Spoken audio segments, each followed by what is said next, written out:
This new Kamputhaw meeting house will serve as a physical resource where our members can gather and worship the Almighty. This also answers the needs of a growing congregation, that members and friends may attend meetings with ease and comfort. Indeed, this is a special treat, according to Elder Wakolo, and this is also a blessing. This is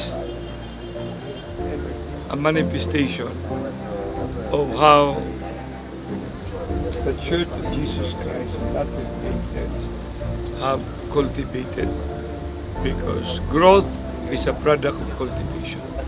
Nothing will grow if not cultivated.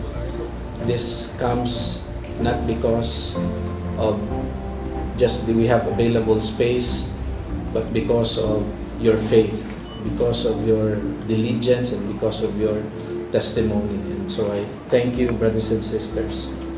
To me, it was a privilege, an opportunity to be part of your endeavor, because I'm just being there. I'm just being there, and you know, your coordination, your efficiency is really the one that makes it successful. I feel that there is solemnity, there's holiness, because people are so refined and disciplined.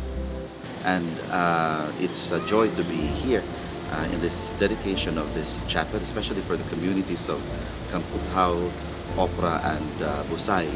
Really to see so many young people also, because it's not too often that young people are attracted to the church. But here you have young people who are here together in order to witness this dedication, but also a testimony to the vibrant faith that there is in Cebu, and especially for the Church of Jesus Christ of the Latter-day Saints. And so it's a beautiful occasion to be together and to see that kind of life, especially among young people.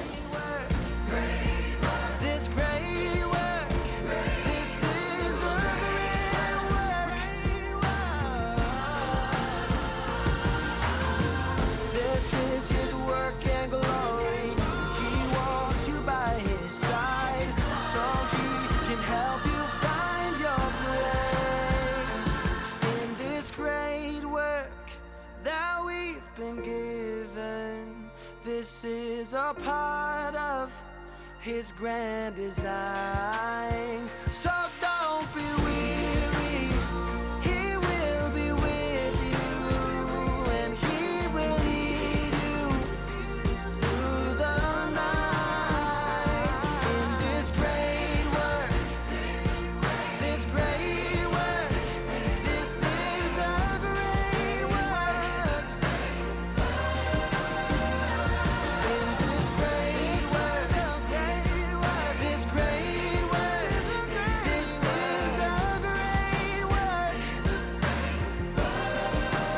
So again, my invitation to you and I today, as we gather together for the purpose of dedicating this building, that we will renew, we will recommit by dedicating our lives and recommitting our lives to the Savior Jesus Christ.